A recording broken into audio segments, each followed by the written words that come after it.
Hello, everybody. Great to be back in New York with all of our friends and some great friends outside the building, I must tell you. I want to thank all of our distinguished guests who are with us today, including members of our cabinet, Treasury Secretary Stephen Mnuchin, OMB Director Mick Mulvaney, and of course our Transportation Secretary, who's doing a fabulous job, Elaine Chao. Thank you all for doing a really incredible and creative job on what we're going to be discussing today, which is infrastructure. We've just had a great set of briefings upstairs on our infrastructure agenda. My administration is working every day to deliver the world-class infrastructure that our people deserve and, frankly, that our country deserves. That's why I just signed a new executive order to dramatically reform the nation's badly broken infrastructure permitting process. Just blocks away is the Empire State Building. It took 11 months to build the Empire State Building. But today, it can take as long as a decade and much more than that. Many stories where it takes 20 and 25 years just to get approvals to start construction of a fairly routine highway.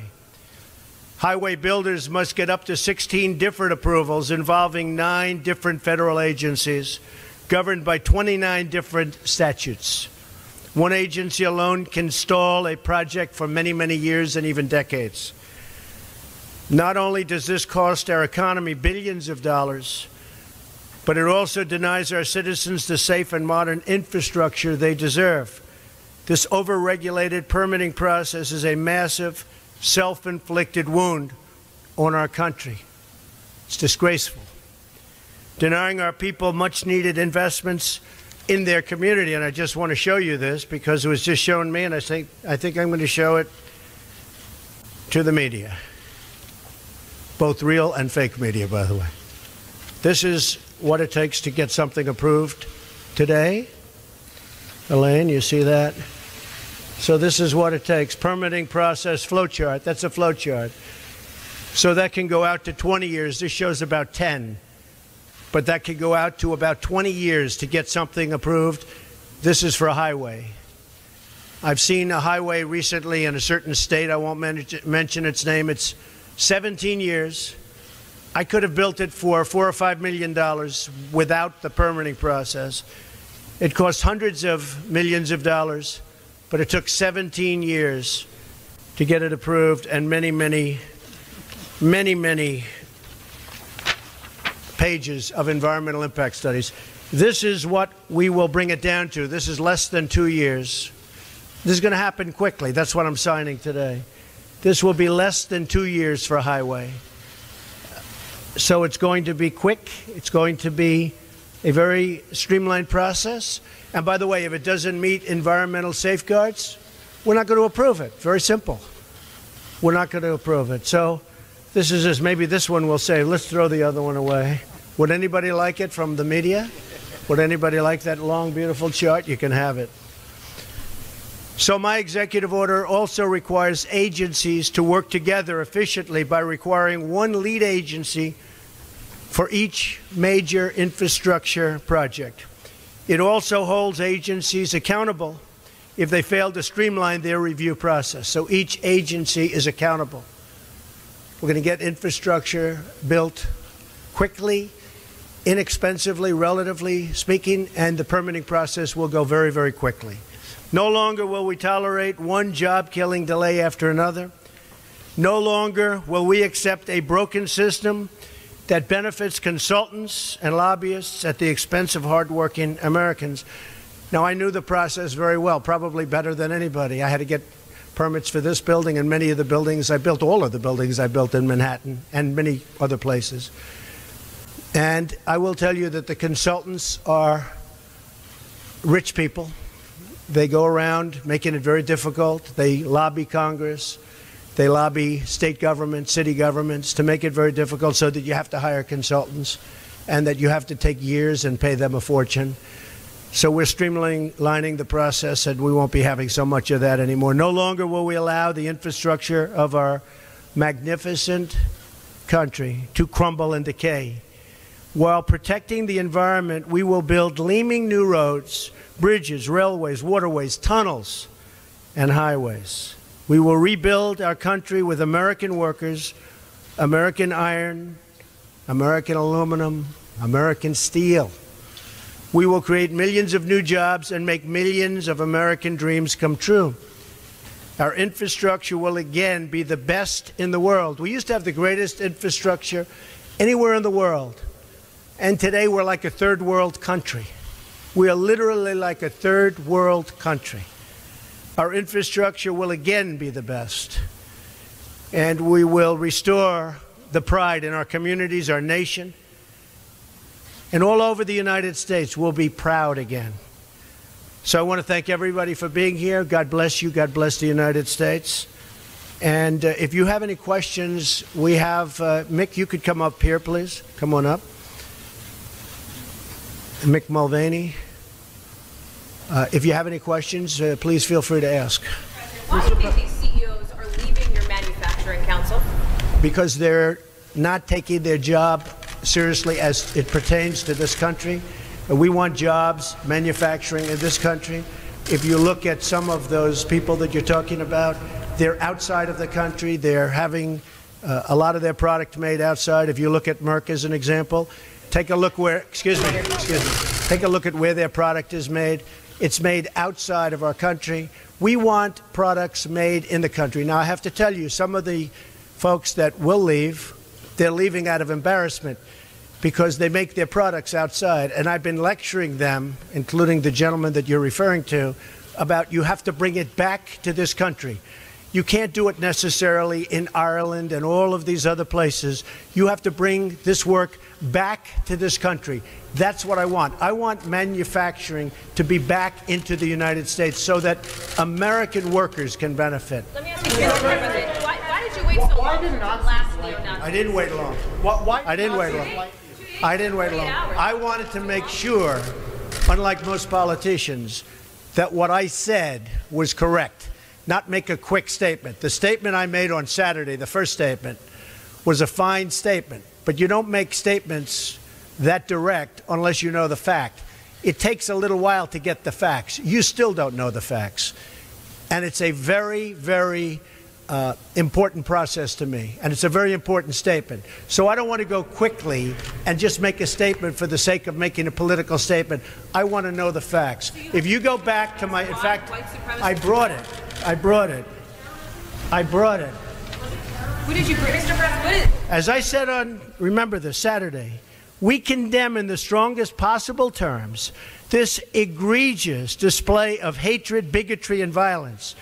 It has no place in America. And then I went on from there.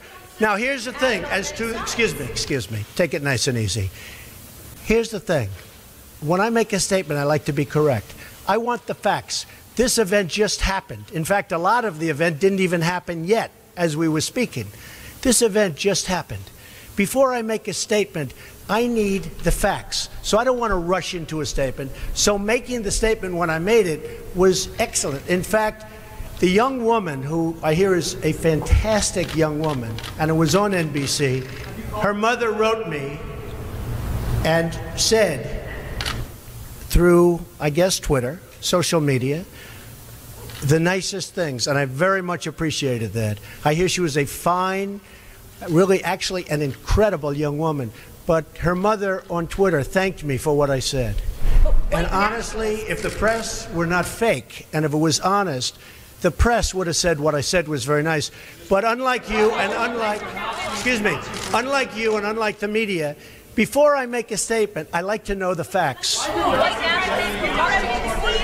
They don't. They don't. They don't. Listen, how about a couple of infrastructure questions? Was that terrorism? Say it. What?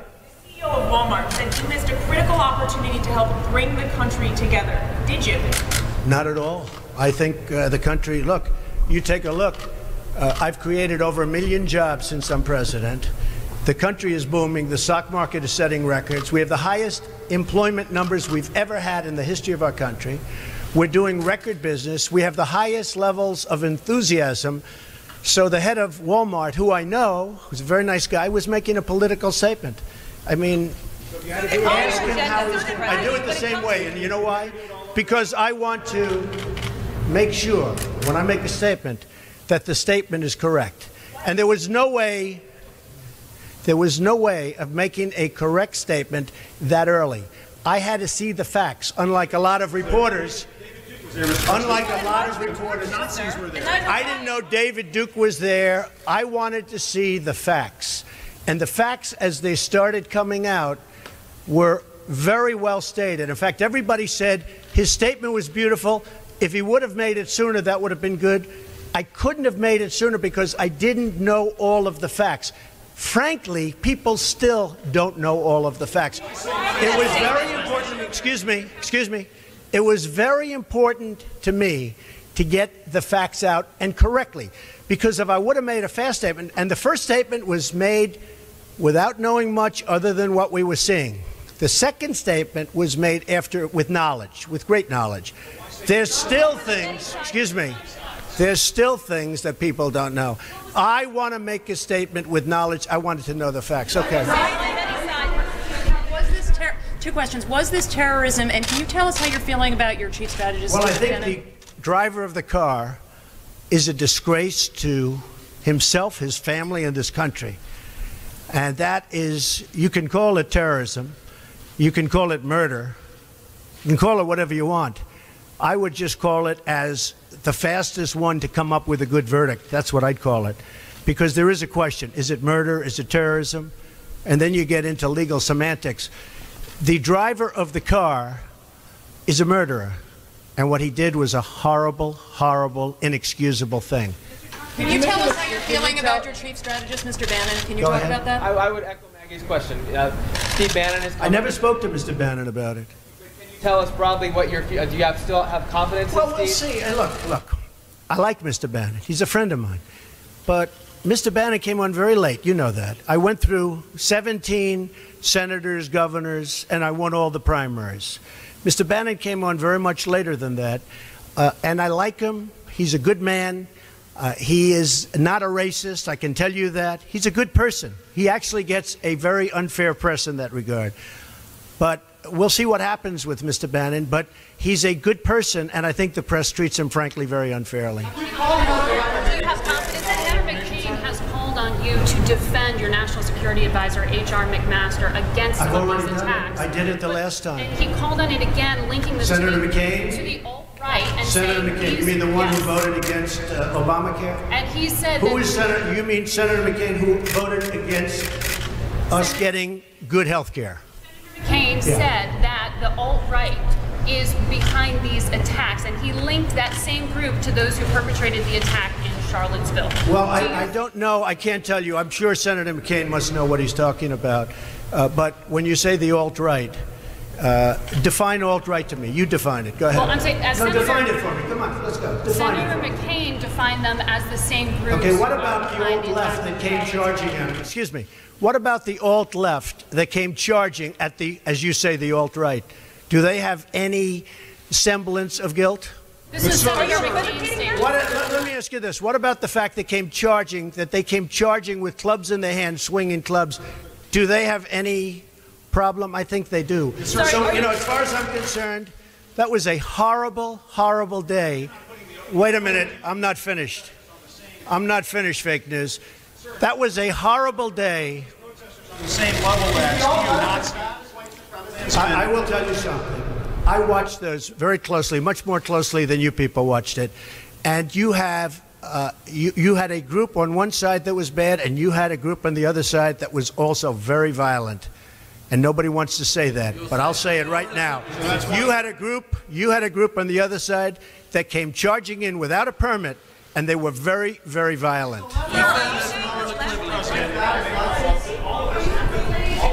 Go ahead. Do you think that what you call the alt-left is the same as neo-Nazis? Those people, all of those people, excuse me, I've condemned neo-Nazis. I've condemned many different groups, but not all of those people were neo-Nazis, believe me. Not all of those people were white supremacists by any stretch. Those people were also there because they wanted to protest the taking down of a statue, Robert E. Lee. So, excuse me, and you take a look at some of the groups and you see, and you know it if you were honest reporters, which in many cases you're not, but many of those people were there to protest the taking down of the statue of Robert E. Lee. So, this week it's Robert E. Lee. I noticed that Stonewall Jackson's coming down. I wonder, is it George Washington next week, and is it Thomas Jefferson the week after? You know, you really do have to ask yourself, where does it stop? But they were there to protest, excuse me, you take a look the night before, they were there to protest the taking down of the statue of Robert E. Lee. Infrastructure question, go ahead. Should statues of Robert E. Lee stay up? I would say that's up to a local town, community, or the federal government, depending on where it is located. Are you against the Confederacy? How concerned are you about race relations in America? And do you think things have gotten worse or better since you took office? I think they've gotten better or the same. Look, they've been frayed for a long time, and you can ask President Obama about that because he'd make speeches about it. But I believe that the fact that I've brought in, it will be soon, millions of jobs. You see where companies are moving back into our country. I think that's going to have a tremendous positive impact on race relations. We have companies coming back into our country. We have 2 car companies that just announced. We have Foxconn in Wisconsin just announced. We have many companies, I say, pouring back into the country.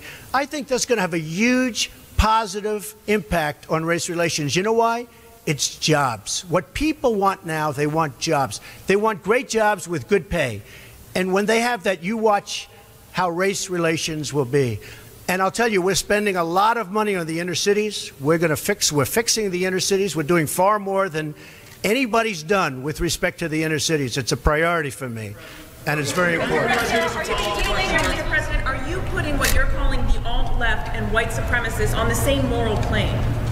I'm not putting anybody on a moral plane. What I'm saying is this. You had a group on one side and you had a group on the other, and they came at each other with clubs, and it was vicious, and it was horrible, and it was a horrible thing to watch. But there is another side. There was a group on this side, you can call them the left, you've just called them the left, that came violently attacking the other group. So you can say what you want, but that's the way it is. Both sides, sir? You said there was hatred, there was violence on both sides. Well, I do think there's blame. Yes, I think there's blame on both sides. You look at both sides. I think there's blame on both sides, and I have no doubt about it, and you don't have any doubt about it either.